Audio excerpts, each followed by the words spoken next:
that story catapulted me into like, oh, I'm a serious blogger now. And I was not ready at all, which is why I tell people like, spend time getting ready. So when your moment comes, you're already ready.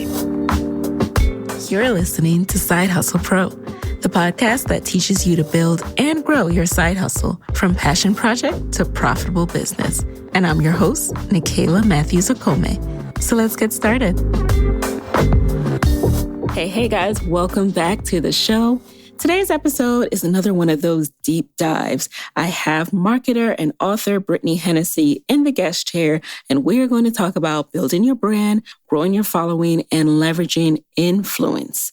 So we all know that social media has completely changed what's possible for all of us. From journalism to marketing, so much has changed about what we can do with our career.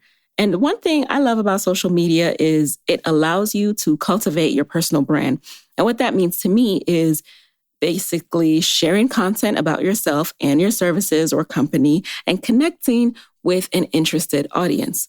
For some people, building their personal brand is a complete mystery, which I get it. I understand that point of view. You know, there's the whole, what should I be doing? What should I care about? Is it about followers or engagement? Well, that's why I wanted to have Brittany in the guest chair. Brittany is a marketer and the author of Influencer, Building Your Brand in the Age of Social Media. She was the first ever senior director of influencer strategy and talent partnerships for Hearst Magazine's digital media and the co-founder of Carbon. Before reaching out to Brittany, I actually read her book and I found it extremely helpful. So I reached out to her after reading the book and saying like, hey, this was actually one of the better reads on actually the only read on influencer marketing that I've ever seen that really hit the marks and wasn't just glossing over things without giving you like real rates and real examples.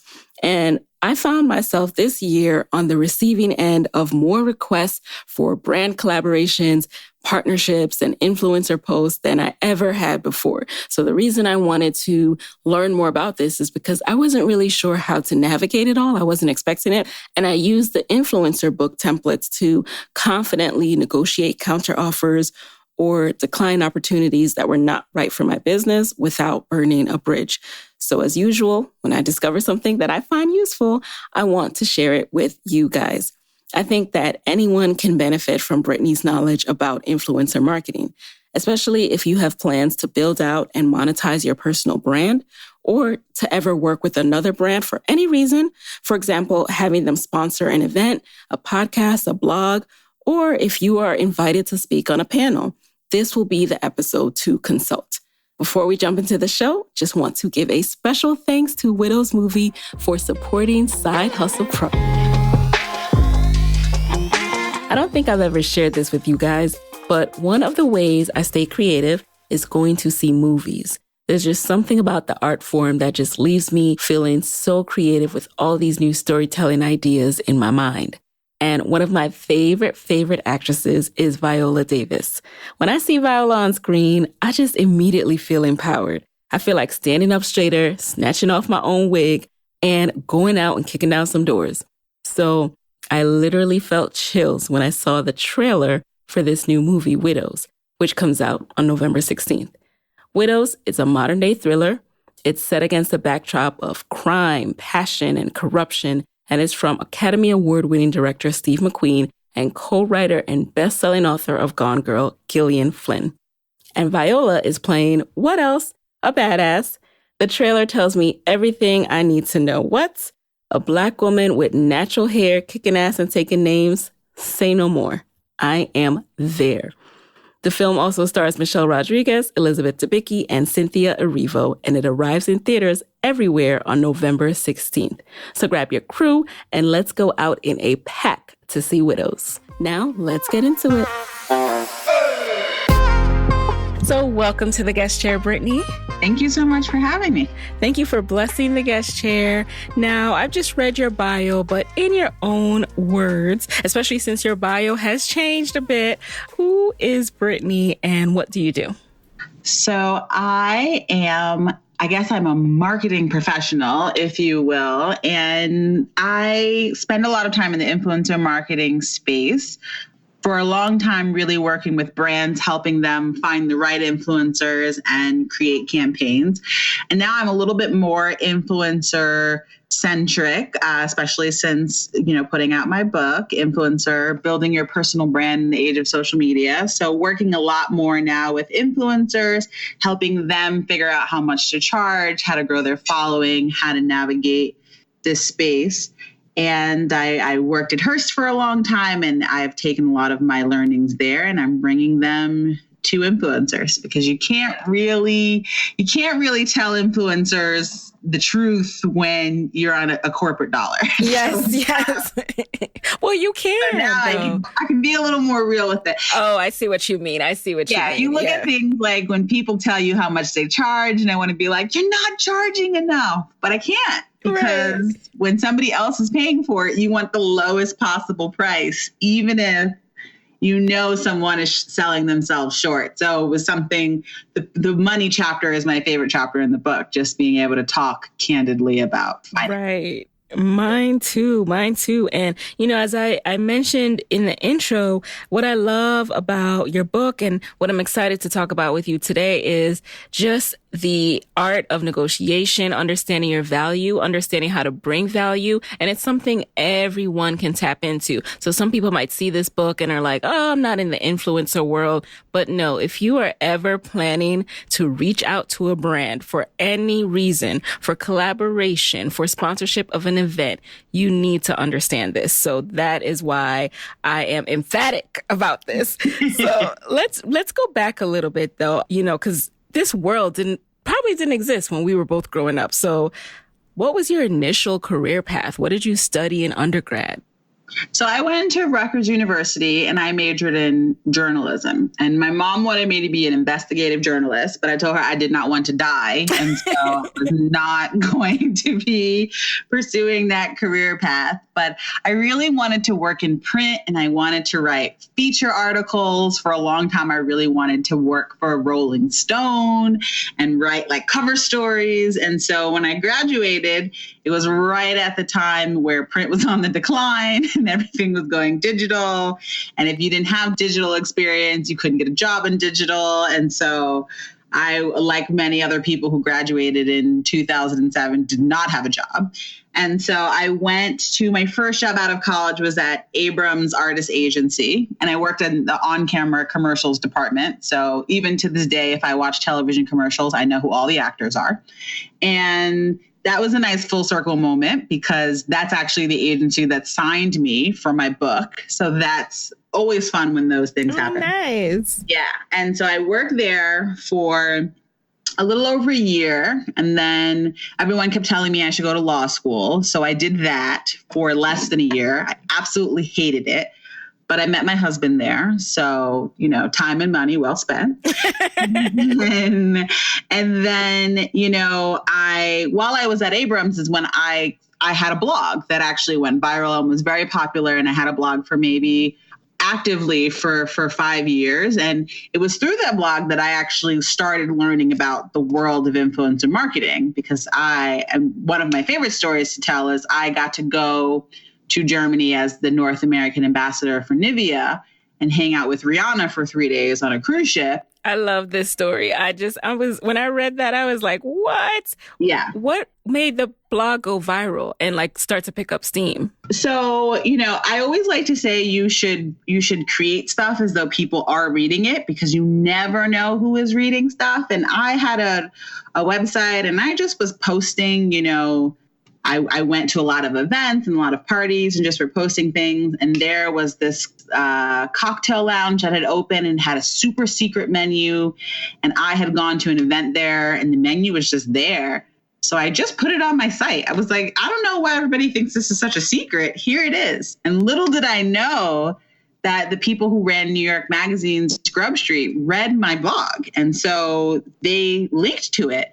And it was in their newsletter. They were posting about it.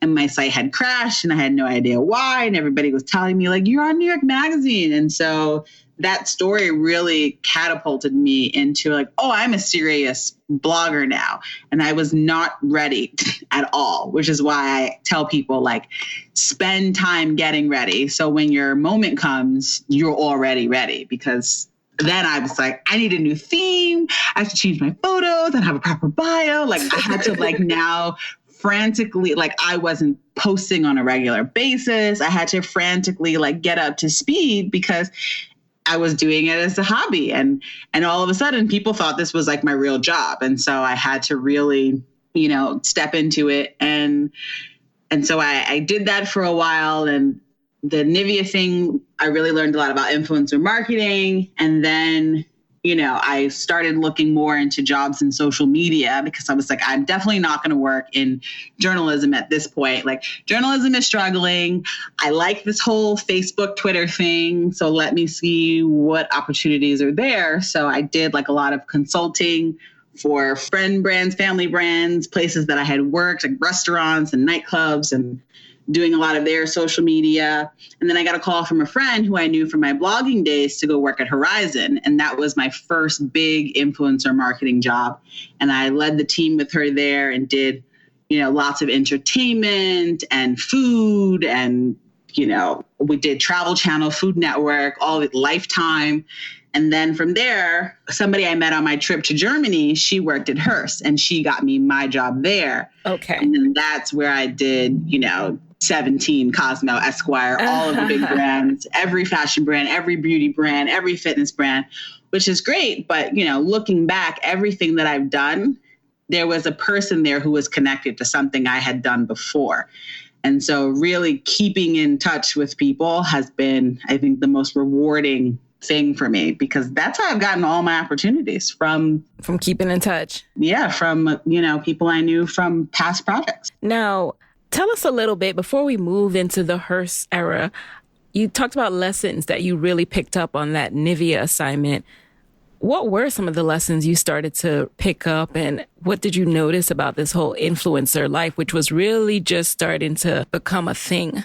I think people had no idea what was going on. I think, a lot of it was really just throwing something at the wall and seeing what sticks. But you really learn that being somewhere early and being like one of the first is really important. And I think, that you see that a lot with the people who have millions of followers on YouTube or Instagram. A lot of these people were early adopters. And so when something is new, a lot of people's first reaction is to shy away from it. I don't understand this. Do I need this? But the people who really excel are the people who are like, this is new. This is exciting. Let me jump on it and be first. So that's one of them.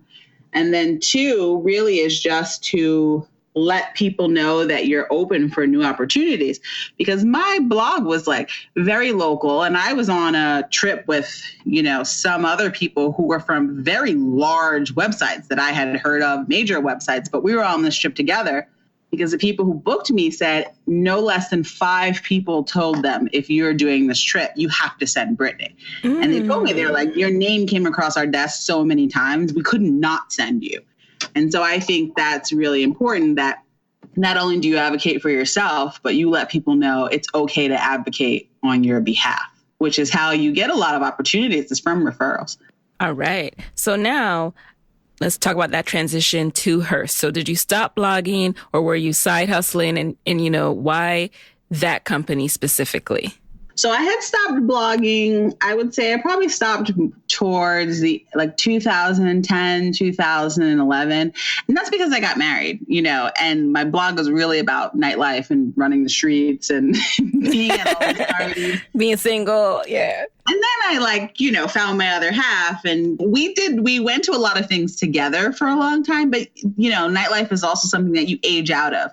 When you look around and everybody in the room is 18 years old, you're like, I'm too old to be here. I'm grandma, even if you're only, 25. So I definitely was starting to age out. I needed a job that had health insurance. You need all the things that you want as you get older. And Hearst was big for me because there were a few things. One, I knew at some point I wanted to write a book. I just wasn't sure necessarily what on, because this book could have easily been a book for brands, but that's not the way it turned out. It ended up being a book for influencers. But I knew part of what I needed to do to bring my career to the next level was I needed to work on bigger brands and more of them. And so when you get to a place like Hearst, that's a legacy company. And so, just the titles I worked on, 17, Cosmo, Esquire, Harper's Bazaar, those are brands that everybody knows. And then the people who were advertising, on their website and on their social media channels, it's pretty much every brand you've ever heard of in your life. And so in the 2 years that I was there, I think I've worked on almost every major fashion and beauty brand, which is a big deal and an opportunity that you don't really get somewhere else. But since I, worked on 25 digital brands, I really had an opportunity to work with a lot of companies. And that was always the goal, to work with a lot of brands, take in a lot of information, and really set myself up to be an authority in the space so that my book would have some real meat to it, which is what I think happened. And you were the first ever senior director of influencer strategy and talent partnerships. What went into the creation of that role? Was that just something that you saw online and it was already created, but they were looking for the right person? Or while you were there, did your job title shift? So it's a little bit of both. At Horizon, I also was the first. So it was my boss's director and I was associate director. We were the first people to have those titles at Horizon. So we built the influencer team from scratch. Okay. And then at Hearst, I think the individual editors were booking their own talent, but they quickly realized that this is a full-time job. One, because you need to know the whole world of influencers. You need to constantly be looking for new YouTubers, new Instagrammers, like which is the new blogger. And then you need to know like who signed with what agency and what brands has she just done. So as influencer marketing grew in scope, it really became too big for people to handle a piece of it. And then you have to, there's a lot of contracts and exclusivity involved. So you could have an editor working on one project and she books an influencer, and an editor working on another project and she books the same influencer.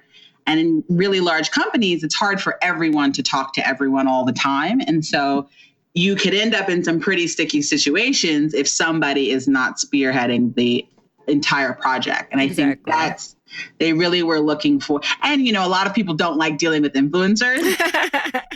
So I think what really happened is the editors were like, we like writing, we like building stories. We don't want to do this part anymore. So you guys need to find someone to do it. And we're going to get into that, the do's and don'ts for influencers and for brands. But before, I wanted to know, there's so much variability within it, right? Like there are people with different size followings, different audiences and niches. And were you able to kind of create the rule book, so to speak, of like, here's how you approach it by range of followers, and kind of start to put some value around what people are worth? Yeah, I think that's one of the benefits of being, somebody who's very early on in an industry is you do get to set some of those rules and parameters. And, I was the person at Hearst who figured out what size following is good for each brand and what's a good engagement rate and how much are people worth for us to shoot them and what are we willing to trade. And you really are setting those rules because when I started there 2 years ago, influencer marketing had even less structure than it has now. And it's developing as an industry, but it still has a long way to go because, the rules on Instagram are different than the rules on YouTube. And if you look at Pinterest or Twitter or Facebook, that's a completely different arena. And then there's always new stuff. Then there was Snapchat and Musical.ly. And so, there's so many different platforms and it's constantly figuring out what does success look like on every platform? Who are the best influencers that can tell a story on that particular platform? How do you work with them and how much should you pay them? And, with every new brand and every new platform and even every new set of influencers that come along, those are things you have to reevaluate and sometimes redesign. So it was a lot of figuring things out. And since I was the only person who had that job, it's a building full of people who are looking to me for those answers. And it's a lot, but it was very rewarding. I know that must have been so fun too. It's to shape a role and to leave a legacy. Yeah, that's actually my favorite part. I can forever say that I was the first. Yes. which is nice. It's a really nice thing to have at like a really big company. There's, very few times where you can leave a mark like that on a company. Right, of that size. So now let's talk a little bit about the do's and don'ts of influencer marketing and just overall how to work with brands. So let's take the influencer side for a bit, or just, the business, small business, entrepreneur. Let's start with the groundwork. So how do you even get into the space of having brands notice you? What should you have in place? Tell us the framework. Sure. So I think, everybody needs a website. I'm still amazed by people who don't have websites. It's 2018. I don't know how they got away with not having a domain, but you need a website. It doesn't matter if your website has a ton of pages or one page. It needs to be like a central place where people can find out who you are, what you look like, what do you do, how can they work with you? All of these things need to be in place. And most importantly, like, how can they contact you? Because I've seen websites where I want to book people and there's no contact information on them. And I don't know how you build a whole site and forget that the most important piece. But people do it, where they have contact forms that don't work, or email addresses that are misspelled, or hyperlinks that don't actually go anywhere. Like, these are all things that, people do to make it really hard to give them money. And rule number one is never make it hard for people to give you money. People tend to forget that rule a lot. And on Instagram, that's another place where it's like, have a bio that is an accurate description of who you are. Have a photo where people can see your face, because people like to know who they're connecting with. And then put your contact information in your bio. Because people don't realize Instagram on the desktop, which most people don't use. Almost everybody who uses Instagram uses it on their phone, but they don't realize that people who book influencers or talent for a living, we use Instagram on the computer. And it's a different experience. Indeed. Your book was the first place that pointed that out to me. I was like, I have the email button. Why? What are people talking about? They can't find my email. I have the Right. IG. So yes, your book was the first place that, gave me that light bulb moment. Now, a lot of people have these ingredients in place. They're putting up the website with some WordPress themes. They got their Instagram layout going. How are people standing out these days? Like, I feel like everyone, once something works, everyone catches onto it and they use the same filters. Everyone starts copying each other. Yes, I think now the real, as with other places in the industry where you're using a lot of content, the focus is really on storytelling. The way to stand out now is to be able to write a story, because you see a lot of influencers cannot string together a sentence. It's just emojis. It's emojis and strange questions. And if you're a brand and you're paying someone a lot of money, you need them to be able to tell a story. And you can't just say I really like this shampoo and conditioner. It makes my hair shiny. That's influencer marketing level 1. And we have moved past that. Then you're really looking at people who can talk about hair health and how hair health starts at the scalp. And you really need people who can educate the audience and weave in your product. And I think that's something that we did a lot at Hearst. And I think successful content creators do this, which is, if you remove the advertiser from the content, does it still make sense? And for a lot of people, the answer to that is no, because what they write is it's such an advertisement that if you got rid of it, you'd be like, what is this post even about? And so really you're looking for people who can tell a story and weave in a product. That's such a good point, because I follow people and sometimes it's like, wait, what? Scroll. I'm like, this is just an ad. This doesn't make sense. That's right. But when you tell a story, I get hooked. And then at the very end, I see the ad and I don't even care. I don't care because it makes sense. It felt like native to you, a product that you actually used. And the story was interesting and you captivated me. That's the whole thing. Like, people don't care if something is an advertisement if it's good. The only time people get angry with advertisements is if they're random, or if they're weird, or if they're off brand, or if they're just, the brand, integration is just so heavy. Only when it's done poorly do people care. Okay. Because they know you're going to give them ads. Like, right. If this is your full-time job, or you're trying to make it your full-time job, you have to do sponsored posts. Yeah. Like, that's how you're going to make money, so you can quit your other job. And so your audience expects it, but they want it to be done well, since they now have to sit through an advertisement. And right. Sometimes creators take shortcuts, and that is the place where you should not take a shortcut. Mm-hmm. And, the part that interests me, because obviously I don't consider myself an influencer. That's not the lane I'm trying to go down. But I do work with brands on campaigns for my podcast. And then some of those brands are interested in gaining social media visibility. So it's always interesting to me to put a value on something like followers or engagement rate. And, from your mind and your lens, what's most important to a brand? Is it engagement rate? Is it follower size? And how do you evaluate what a personal brand is worth? Really, what brands care about is, are you going to move product? And so, when they're hiring an influencer, you end up in it's a two-pronged approach. We're either looking at brand awareness, which is when they need people to know that something is available. There's a new lipstick, there's a new item of clothing, there's some sale. They need people to know something is happening. And then the second level is they need people to buy that thing. And, if it's strictly brand awareness, that's what we're looking at how many followers do you have? And not just how many followers, though. Like, that's where engagement comes in. Because if you have 1 million followers, but you have a very low engagement rate, somebody who's much smaller than you but has a high engagement rate, you're going to reach the same number of people, and they're going to cost a lot less than you do. So that's something that brands are looking for. But if you're a very large influencer, you have something else, which is name and facial recognition, which is also very important, because a lot of what happens when you work on a campaign is the brand can reuse your content. And so if you're a very recognizable influencer and they take your Instagram post and put it on their feed or on their website or in their store, people who walk by and know who you are, there's value there, whether your engagement rate is 0% or 20%.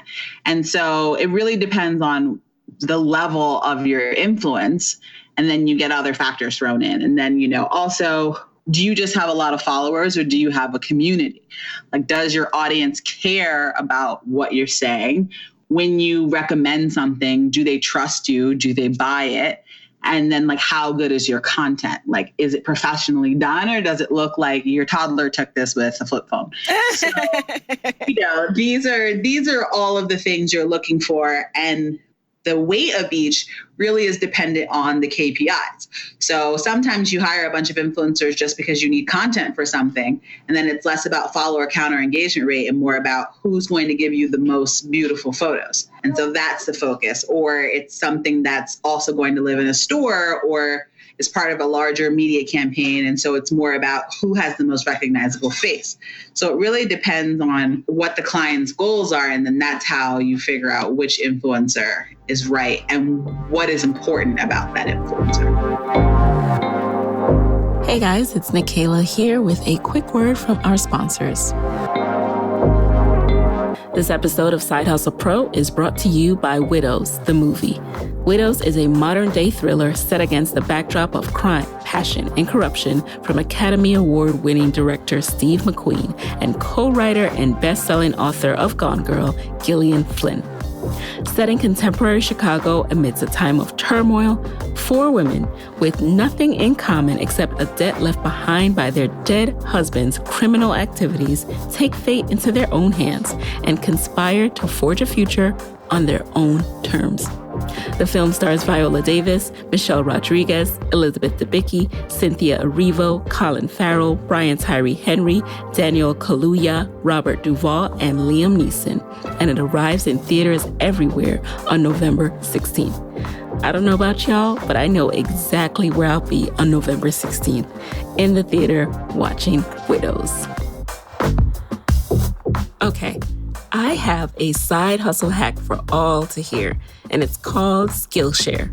You want to know how I grow as a businesswoman? I keep learning. There's not a week that goes by that I'm not checking out a refresher class or a deep dive tutorial. And my go-to is Skillshare. Skillshare is an online learning platform with over 18,000 classes in business, marketing, entrepreneurship, you name it. So whether you're trying to start a side hustle or scale your business, Skillshare is there to keep you learning and thriving. In the last month alone, I've learned how to set up my email capture landing page on Squarespace and how to boost my email marketing using MailChimp, all through Skillshare. And now, Skillshare has a special offer just for my listeners. Get 2 months of Skillshare for just 99 cents. That's right, just 99 cents. To sign up, go to Skillshare.com/hustlepro. Again, go to Skillshare.com/hustlepro to start your 2 months now. And how do you, if I'm an individual and I want to approach brands, I see they're working with these other awesome podcasters or other awesome people. How do you recommend, again, the do's and don'ts of influencer marketing? What are the do's of approaching brands and what are some of the don'ts? I mean, spell their name right. Of course. Lots of times I would get emails where my name was spelled completely wrong or it was addressed to somebody who was not me. And I'm like, who even is this person? So, that's easily number one. Number two is like, get the publication right. I would always get emails that are like, we'd love to pitch this person for Teen Vogue. I'm like, well, you should call Condé Nast because I work at Hearst and we don't have Teen Vogue. We have 17. And so those basic things show that you're valuing speed over accuracy, which means you will do the same thing once we are partners and you are going to make mistakes. And so you don't have to move so fast. Spelling the name right, the company right, actually understanding what it is that the person does. Like, are you even talking to the right person? I think before you draft your first email, there's a lot of research that goes into that to make sure you're at the right place, talking to the right person who can do the thing you need them to do. Because I would get all sorts of emails about like, can we get editorial coverage for this? And I'm like, but I don't work on the editorial team. I book people for branded content. Like, you should know that that's what it says on my LinkedIn, which is where you found me. And so, those sorts of things not only are time wasters, but it makes people not want to work with you because you don't do your research. So definitely doing your research, spelling everything properly, making it like a personalized email. It's the same as when you're applying for a job. You can't just copy and paste the same thing and just send it to 100 people because people know that. And, the easier it is for me to understand what you want me to do and how I could go about helping you, the more likely it is that I'll actually do what you want me to do because nobody wants to do difficult things. Mm-hmm. And so when you have limited time at work, if someone's like, I just need X, Y, and Z, and it's very clear, then it's very easy for you to do those things. But if I have to like read a super long email and download something and click 6 links to find out what you even want, that is how you get put in the read later. Or just archived or just deleted. Or just archived. Yeah. Like, I can't even deal with this. So I think what people should do is send the type of letter you would want to get. And that's the easiest way. And I think when you put it in those terms, people are always like, oh yeah, I got this. Like, write a letter and send it to yourself and see like how you feel when you get it. And you might look at it and be like, this is not very good. And so that's really what you want to do. That was helpful, I think. And that reminds me of some of the emails I get too from men who are like, oh, I would love to be on the podcast. I've been a listener since the start. I'm like, do you really listen? Do you notice a common thread with the guests then?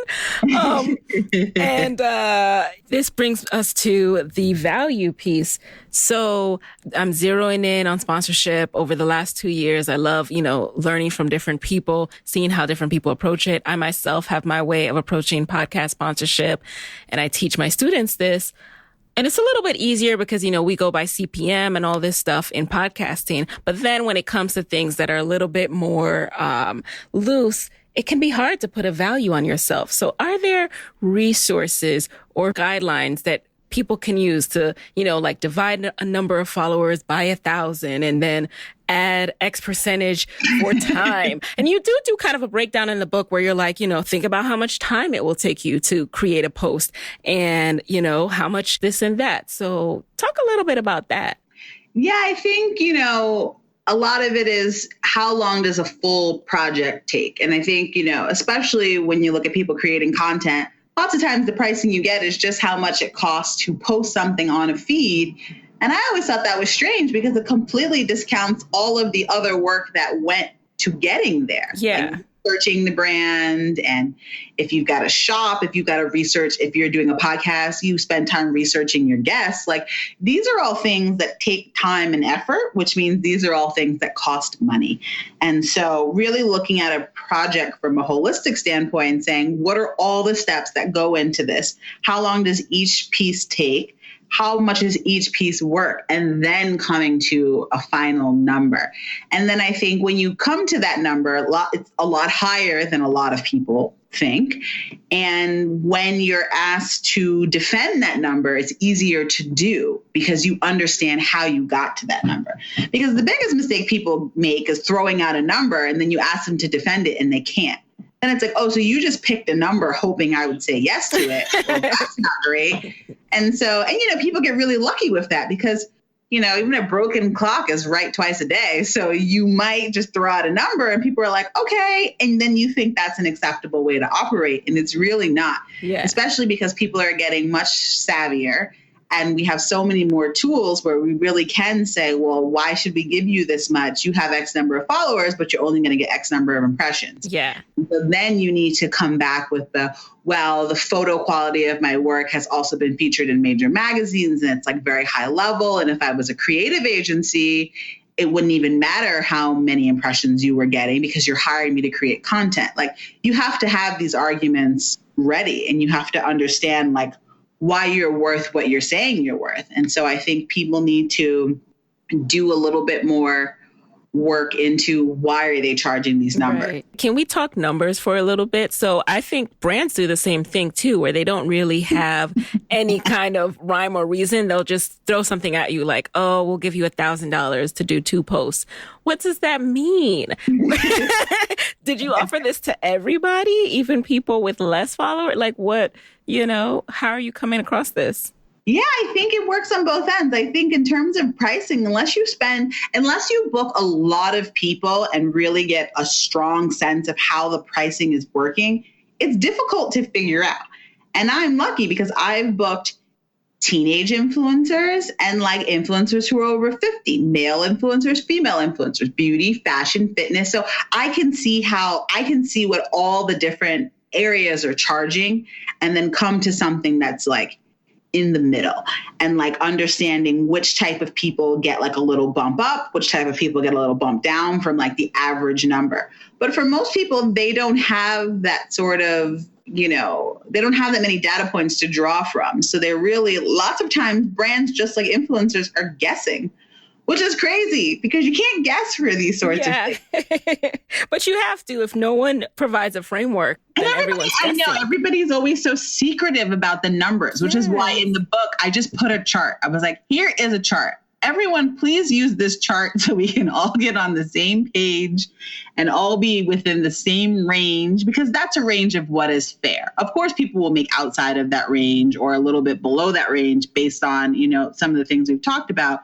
But there has to be some sort of common ground or some sort of shared knowledge that we're like, if you have X number of followers and you're going to do these 3 things, this is the general realm we're living in. Because prior to that, it's like, is this worth $500 or $5,000? Right. And people wouldn't know. And you can't do business like that. So I think, part of it is really sharing. And with money, people don't like to talk about money. So if there are no conversations about something, how are we supposed to figure out what's fair? And so that's why that was one of my key points in the book, is just putting out, here is a chart and here are some numbers. And if you are a brand, now let's talk about some of the do's and don'ts. If you're a small business wanting to work with influencers to grow your brand, let's say you have a e-commerce boutique and you have clothes that you want to get or handbags that you want to get in the hands of the movers and shakers. Are there certain do's and don'ts of approaching people that will, result in more success and more fruitful partnerships? Sure. I think one of the main things brands need to evaluate before they reach out to influencers is they really need to know who their brand is and who is their audience. Because lots of times you have brands, and this is the example I always use, you have brands who are more Target but think they're more Bloomingdale's. And there is nothing wrong with Target, so people should not be ashamed. Exactly. Target is the bomb. That's right. Target. But, they'll have a certain aesthetic and they'll just reach out to all these influencers who they like, but are not on brand for them at all. And it's like, you have to have a realistic conversation with yourself about who's my target consumer and what does that influencer look like? So you need to do that first. Then you also need to make sure like your Instagram and your website are together, because plenty of brands reach out to influencers and like they haven't posted in 2 months. Their content is terrible. Like, they don't really have a bio. It's like, if I'm an influencer and I do a partnership with you, I'm going to tag you in my Instagram post, which means my followers are going to go over to your page and see what I'm co-signing. Your page can't be a disaster. And a lot of brands are not ready, but they're just doing influencer partnerships because they think it's what they need to do. But you, just like an influencer needs to be ready when they reach out to a brand needs to be ready when they reach out to an influencer. And that's making sure your content is great, and really also just knowing, what do you want an influencer to do? Do you want her to create content? Do you want her to like drive sales using an affiliate link? Do you want her to make some videos for you? Like, lots of times the influencers say, oh, well, what did you have in mind? Brands have no idea. Mm-hmm. You have to have some sort of idea. And then you have to make the partnership worthwhile. I'm a firm believer that if you're going to ask people to do work, you have to pay them. Every brand can't pay, depending on where they're at in their business, but then you need to have something worthwhile for the influencer. It needs to be that you're going to send her on a trip, that she's going to get, an item for free, but it can't be like, we'll give you a $12 lipstick for free. She can buy her own $12 lipstick. Exactly. That's not a good trade.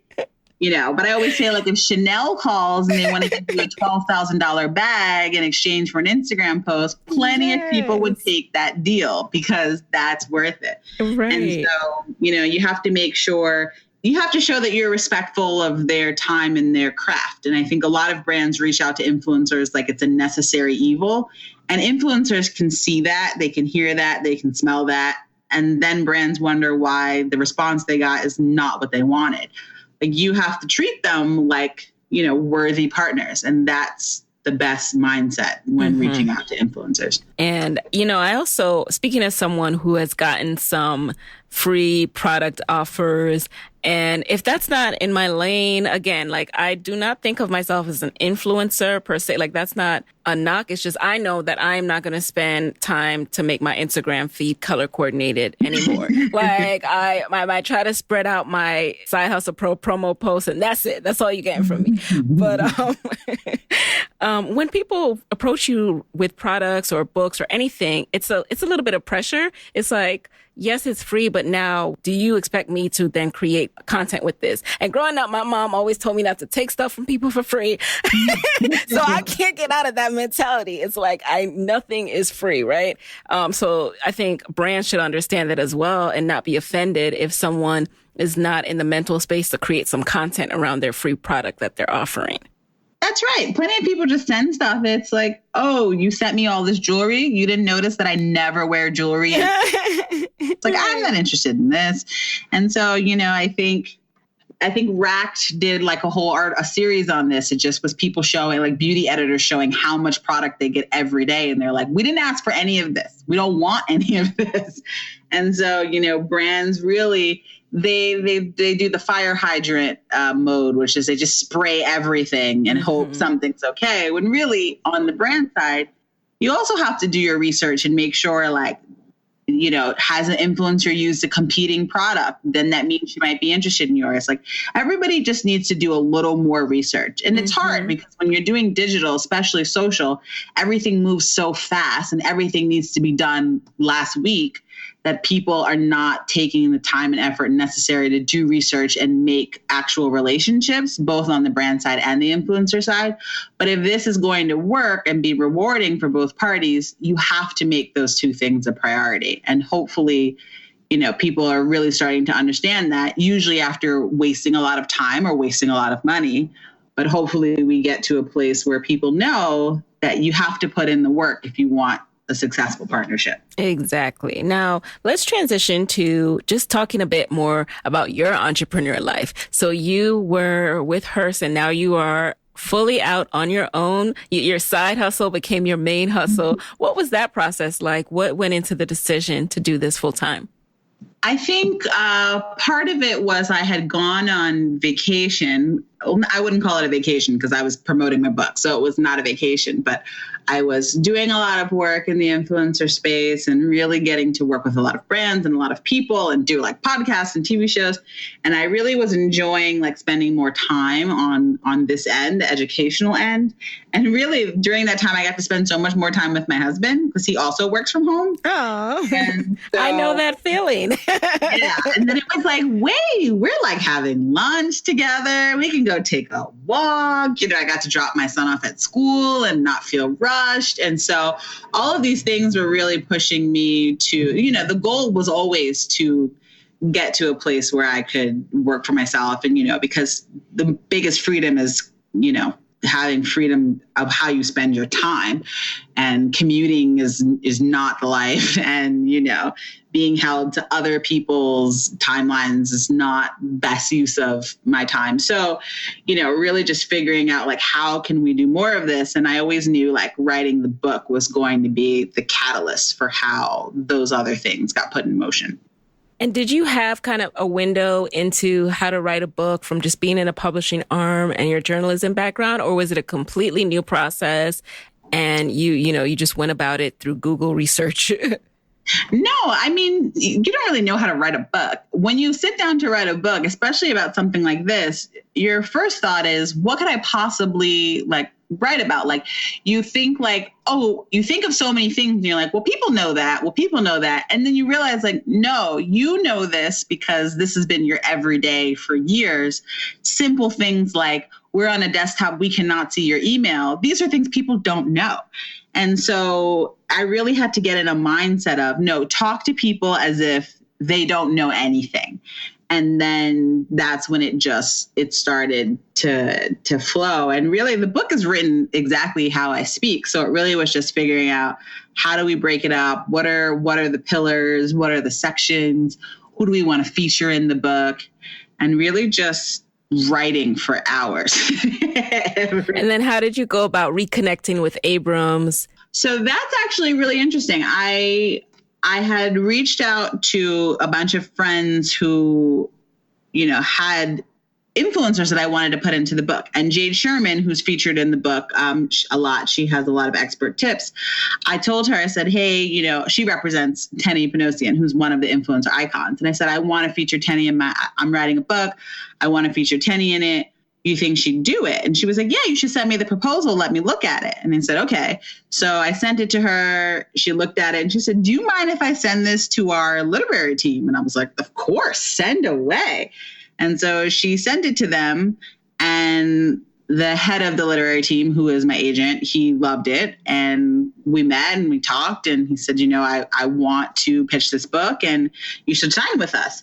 And it was great because it's somewhere that I had worked for a long time, and it's all the same people still there. And so that's how I picked up an agent. And then, the agent really is in charge of pitching your book and getting people to be on board with it. And pitching is, like anything else, like not everybody's going to get your vision. Working in publishing is very difficult because it's very old school. It's print, it's books, it's a little different. And a lot of people receiving the pitch were like, not that many people want to be influencers. Like some of it was like, I understand how you could write a magazine article on this topic, but I don't know how you could write a whole book on it. It was a lot of people who didn't really understand like what this market was, what could be learned, and how many people are trying to pursue this path. And so I ended up with Kensington, who is my publisher, and they understood it. They got it, and they thought it was a good idea. And whenever you have a partner and your agent is your partner and your publisher is your partner, it's always good to make sure that they are in alignment with what you're trying to do. Because I really didn't want this book to be like a mean book. I didn't want it to be a snarky book. I didn't want it to be dry or textbook-like. And all the parties involved made sure that the book ended up being what I wanted to be, which is conversational, lighthearted, but very informative. Mm-hmm. You definitely have to make sure you pick your partners wisely, because with a different publisher, this book probably could have gone in a very different direction and may not have helped as many people as it's helped. So now, when did you start Carbon along this path, and what is the business model of Carbon?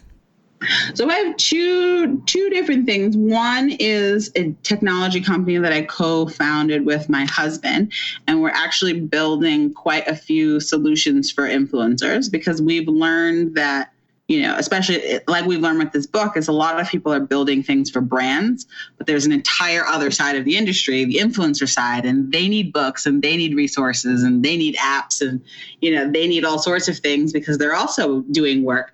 So we're making quite a few things for influencers that will roll out sometime this year.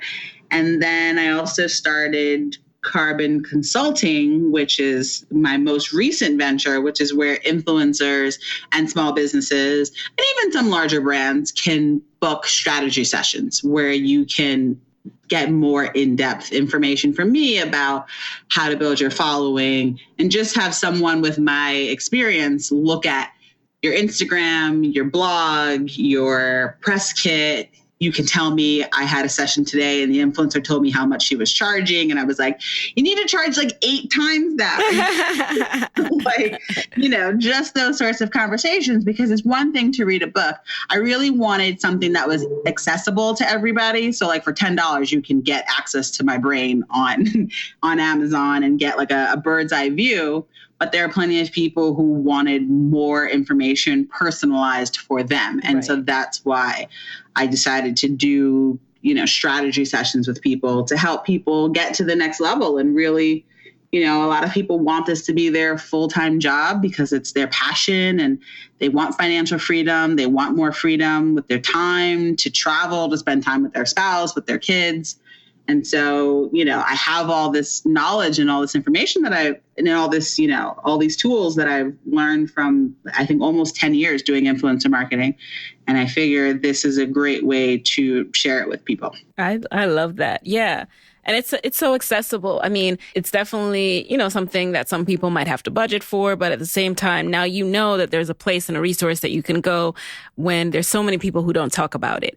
And at the same time, you'll have people say, don't undervalue yourself. It messes it up for everyone else. Well, okay, tell me what you're charging then. And then we can all win.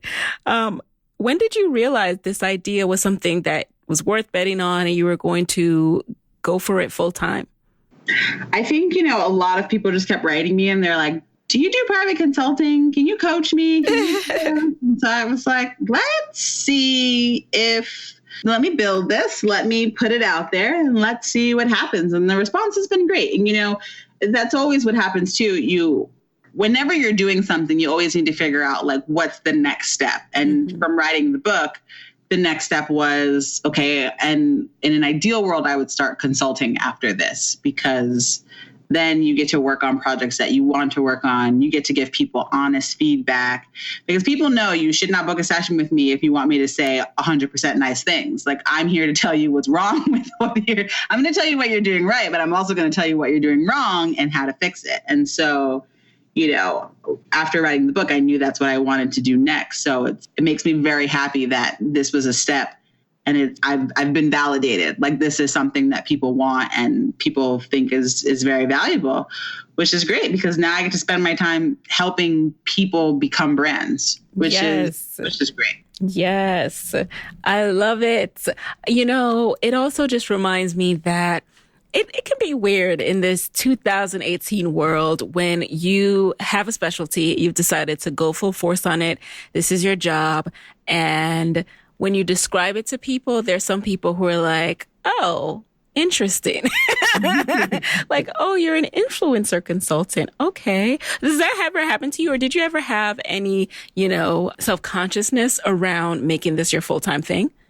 I mean, I don't have self-consciousness about it because I know this is a thing, but plenty of people like have no idea. They're still like, why do these girls have millions of followers? Like, millions of people care what she thinks. And it's just like, it's either something, it's the same thing. It's like people who love the radio are like, why would I watch something on television? And people who love television, and like print to digital, and people are like, why do I need a Facebook page? Anything new, people are always like, is this necessary? What is the point of this? Yeah. And then there are a bunch of people who see something and see opportunity. And, it's very rare that you can get in at the beginning of something. And I was lucky enough to be in the right place at the right time and to make have a good strategy where I got in at the very beginning of influencer marketing and then was able to write like the first major book on the subject for influencers, and now making all of these companies and doing all this consulting. A lot of the stuff I'm doing is and I have the first person to have the job at multiple places. So yeah. I've had a lot of firsts, which is difficult because lots of times there's no roadmap for what you're trying to do because nobody's done it before you. But at the same time, you get to make the industry you want to see, which is so cool. And, being a woman and being a woman of color, like it's nice to be someone that other people can see and say, one, like, I can have that type of job, because people come up to me all the time and they're like, I didn't even know what you do as a job. Like, I can do this. And I'm like, right. Yeah. So that's great for like a number of people, and really just making sure that like lots of different people are represented, which I had the power to do for many years because I was casting the faces that were going to be in these campaigns. Yes. And the reason why I'm proud of you, I'm inspired and motivated, and I want people to see you, and know about you, is because it would be so easy for some major brand to do a white paper on this, or a management consulting firm to go and dig deeper into this world. But no, we did it. You did it. We now have our name on this as being one of the first true pieces of study about this whole world of influencer marketing, and not just like the flowery, like overall what it is, but no, like this is how people are pricing. This is how it works. These are exact emails that you can send. I think it's brilliant. So go girl. Now, what's next? Where do you see yourself a year from now? Not 5, just like 1 year. Just 1 year. I think I'm still going to do influencer stuff because I love it. But I think I also want to do a lot of stuff in the mom community. Oh, interesting. I'm a modern mom, and I think there's definitely a shortage of resources for moms like me. So I think maybe I'll do a second book on like how to be a mom, or like how everyone's talking about having it all. What does that look like for me? Because I think people really like the conclusion of my book. And the conclusion of my book was really about my career, how I met my husband. And some people were like, this was my favorite part of the book. And I'm like, that part of the book has nothing to do with being right. But people really they liked my stories, and they liked the way that I told them. So I feel like there might be room for something that's a little more like that. So that's what I'm toying with, and that's what you might see next year. All right. Well, I'm looking forward to that. And, like I said, I totally relate to also having a husband who works from home, is an entrepreneur, and being in this world together and starting things together. So I definitely will tune into a fellow couple like that. Now let's get into the lightning round really quick. You just answer the first thing that comes to mind. Are you ready? Yes. Okay, number 1, what is a resource that has helped you in your business that you can share with the Side Hustle Pro audience? Oh, resource that has helped me. Oh, I like Calendly. Oh, me that's too. That's my new thing. That's how I book all my sessions. People can book time with you. And then if there's payment involved, you can integrate PayPal and Stripe. And then when they book a session with you, it just pops up on your calendar. It's amazing. Love it. Okay. Number 2, what's the best business book besides yours or podcast episode that you've consumed this year? Ooh, best business book or podcast. My mentor, Carrie Kirpin, she has like a podcast called All the Social Ladies. And it's interviews with women in digital across all sorts of major brands. And so it's really good. She's got everybody on it. Okay. Number 3, who is a Black woman entrepreneur that you would want to trade places with for a day and why? I mean, are you saying like it can't be Oprah? Because obviously the answer to that question is always Oprah. It's always Oprah. I feel like I need to put a other than Oprah. Okay. I would pick this woman. Her name's Alicia, and she works at Google. She's, I think, their executive. She's like the head of their diversity program, and she worked for Barack Obama. And she started WEEN, the Women's Entertainment Entrepreneur Network, which is for young girls. I booked her for an influencer campaign. She's just so smart. Her bio is just crazy. And she's VALEISHA on Instagram. And she's so inspiring. So I think I might have to pick her because she's super cool. Okay. Number 4, what is a personal habit that has helped you significantly in your business? Sleeping. People, they say like a lot of entrepreneurs like don't sleep a lot, and no, sleeping is key. I can't do anything if I have not slept properly. So I am team, I will take a nap in the middle of the day.